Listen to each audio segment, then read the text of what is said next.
Okay, അപ്പോൾ ഇതിനകത്ത് നമുക്ക് വീണ്ടും നെഗറ്റീവ് സ്പേസ് ഫില്ലിംഗ് വരയ്ക്കാം. ഇതിൽ നമ്മൾ ആദ്യം വരച്ച ഫ്ലവറിന് പകരം നമുക്ക് ലോട്ടസ് വരച്ച് ഫില്ല് ചെയ്ത് കൊടുക്കാം. ഓക്കെ, അപ്പോൾ ലോട്ടസ് വരയ്ക്കാൻ വേണ്ടിയിട്ട് നമ്മൾ ഫസ്റ്റ് ചെയ്യേണ്ടത് ഒരു റെയിൻ ഡ്രോപ്പ് വരയ്ക്കുക. അതായത് ഒരു സ്ലാൻഡിങ് ലൈൻ വരച്ചു കൊണ്ടുവരിക. താഴെ വരുമ്പോൾ യു പോലെ വളഞ്ഞ് നമ്മൾ സ്റ്റാർട്ട് ചെയ്ത് എവിടെയാണോ അവിടെ കൊണ്ടുപോയി ജോയിൻറ്റ് ചെയ്ത് കൊടുക്കുക. ഓക്കെ, ഇങ്ങനെ നമ്മളൊരു റെയിൻ ഡ്രോപ്പ് വരയ്ക്കുക. എന്നിട്ട് ഈ റെയിൻ ഡ്രോപ്പിൻ്റെ 2 പോയിൻറ്റും നമ്മൾ മാർക്ക് ചെയ്യുക. 2 സൈഡിലായിട്ട് 2 പോയിൻറ്റ് മാർക്ക് ചെയ്യുക. എന്നിട്ട് 2 സ്ലാൻഡിങ് ലൈൻ ജസ്റ്റ് വരച്ചു കൊടുക്കുക. ഓക്കെ, എന്നിട്ട് ഒരു പെറ്റൽ വരച്ച് ജസ്റ്റ് വളച്ചൊരു പെറ്റൽ വരച്ച് ഇതിൻ്റെ താഴേക്ക് ജോയിൻറ്റ് ചെയ്ത് കൊടുക്കുക. ഇപ്പുറം സൈഡിലും അതുപോലെ തന്നെ നമ്മൾ ചെയ്ത് കൊടുക്കുക. ഓക്കെ, ഇനി ഇപ്പോൾ നമ്മൾ വരച്ച പെറ്റൽസിൻ്റെ തൊട്ട് താഴെയായിട്ട് വീണ്ടും 2 പോയിൻറ്റ് മാർക്ക് ചെയ്ത് കൊടുക്കുക. അവിടെ നിന്നും നമ്മൾ 2 സ്ലാൻഡിങ് ലൈൻസ് വരച്ചു കൊടുക്കുക. വീണ്ടും നമ്മൾ ഒരു പെറ്റൽ വരച്ച് താഴേക്ക് ജോയിൻറ്റ് ചെയ്ത് കൊടുക്കുക. ഇവിടെ നിന്നും നമ്മളൊരു പെറ്റൽ വരച്ച് താഴേക്ക് ജോയിൻറ്റ് ചെയ്ത് കൊടുക്കുക.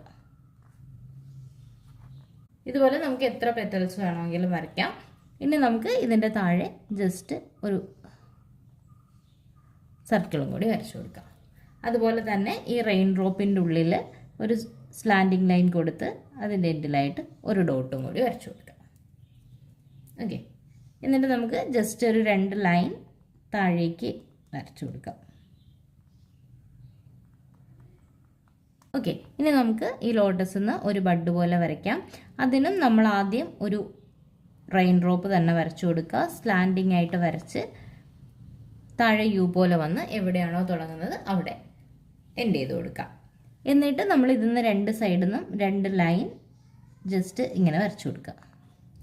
ഒരു ബഡിൻ്റെ ഷേപ്പിന് വരച്ചു കൊടുക്കുക. എന്നിട്ട് നമ്മൾ ഇതിനകത്തുനിന്ന് ഒരു ലൈൻ കൊടുത്ത് ഇതിനെ ജോയിൻറ്റ് ചെയ്യാം. ഓക്കെ, ഇനി നമുക്ക് ഇവിടെ നിന്ന് വീണ്ടും ഒരു ലോട്ടസ് വരയ്ക്കാം. അത് ജസ്റ്റ് ഒന്ന് ചരിച്ച് വരച്ചു കൊടുക്കാം. ആദ്യം ഒരു റെയിൻ ഡ്രോപ്പ് വരയ്ക്കുക, പിന്നെ പെറ്റൽസ് വരച്ചു കൊടുക്കുക.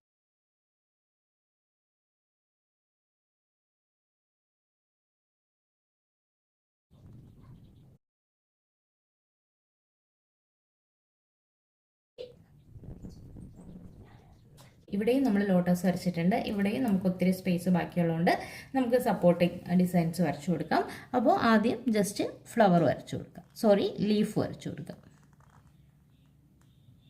ആദ്യം ജസ്റ്റ് ലീഫ് വരച്ചു കൊടുക്കാം. ഓക്കെ, അപ്പോൾ ഇനിയും നമുക്ക് ഒത്തിരി സ്പേസ് ബാലൻസ് ഉണ്ട്. അവിടെ നമുക്ക് സ്പൈറലോ സർക്കിളോ നമുക്ക് ഇഷ്ടമുള്ള സപ്പോർട്ടിങ് ഡിസൈൻ ഏതാണോ എന്ന് വെച്ചാൽ വരച്ചു കൊടുക്കാം. അപ്പോൾ നേരത്തെ നമ്മൾ സർക്കിൾ വരച്ചതുകൊണ്ട് ഇപ്പോൾ നമുക്ക് ജസ്റ്റ് ഹാർട്ട് വരച്ചു കൊടുക്കാം. ഇവിടെയും നമ്മൾ ലോട്ടസ് വരച്ചിട്ടുണ്ട്. സപ്പോർട്ടിംഗ് ആയിട്ട് നമ്മൾ ലീഫും ഹാർട്ടും സ്പൈറലും വരച്ചെടുത്തിട്ടുണ്ട്. ഇനി ഇതിനെയും നമ്മൾ ആദ്യം ഔട്ടർ ഒന്ന് തിക്കാക്കി വരച്ചതിന് ശേഷം നമുക്ക് കംപ്ലീറ്റ് ആയിട്ട് ഡാർക്ക് ചെയ്ത് കൊടുക്കാം. അപ്പം നമ്മൾ തിക്കാക്കി വരയ്ക്കുന്ന സമയത്ത് ഔട്ടർ പോർഷൻ മാത്രം തിക്കാക്കി വരച്ചാൽ മതിയാവും.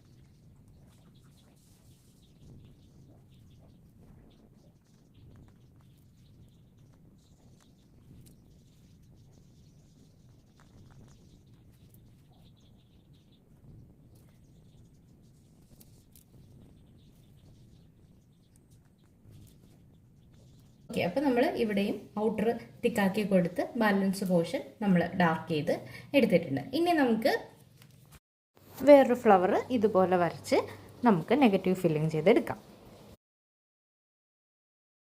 ഇതിൽ നമ്മൾ 3 ഫ്ലവർ ഒരുമിച്ച് ചേർത്ത് വരച്ചിട്ടാണ് എടുക്കുന്നത്.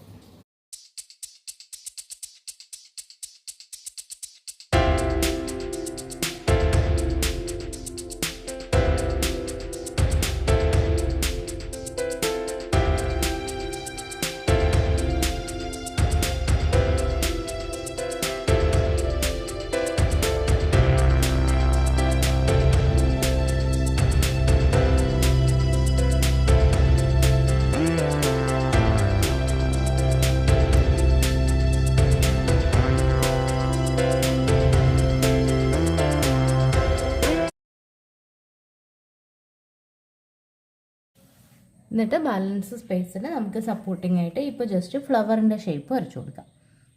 സർക്കിളോ ഹാർട്ടോ എന്ത് വേണോ നമുക്ക് വരയ്ക്കാം. ഇപ്പോൾ നമുക്ക് ജസ്റ്റ് ഒരു ഫ്ലവർ ഷേപ്പ് വരച്ചു കൊടുക്കാം.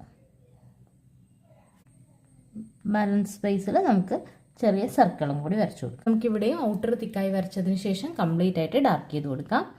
ഔട്ടർ തിക്കായിട്ട് വരച്ചിട്ട് മാത്രമേ ഡാർക്ക് ചെയ്യാൻ പാടുള്ളൂ. അകത്തേക്ക് തിക്കാക്കി വരയ്ക്കേണ്ട കാര്യമില്ല. ഔട്ടർ മാത്രം ജസ്റ്റ് തിക്കാക്കി വരച്ചു കൊടുത്താൽ മതി.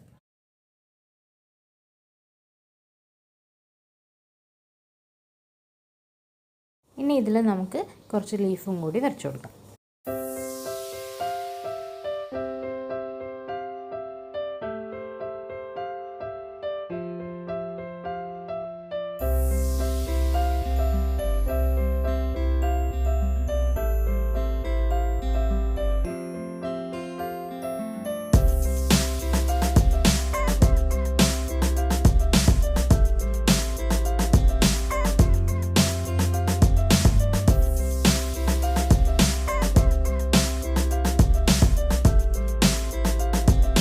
ഇതുപോലെ ഇനിയും നമുക്ക് ലീഫ് വരയ്ക്കാനുള്ള സ്പേസ് ഉണ്ടെന്നുണ്ടെങ്കിൽ ലീഫ് വരയ്ക്കാം.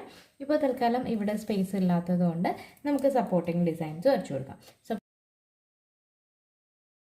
സപ്പോർട്ടിങ്ങിനായിട്ട് നമുക്ക് ജസ്റ്റ് ഇവിടെ സ്പൈറലും ഫ്ലവറിൻ്റെ ഷേപ്പും കൂടി വരച്ചു കൊടുക്കാം.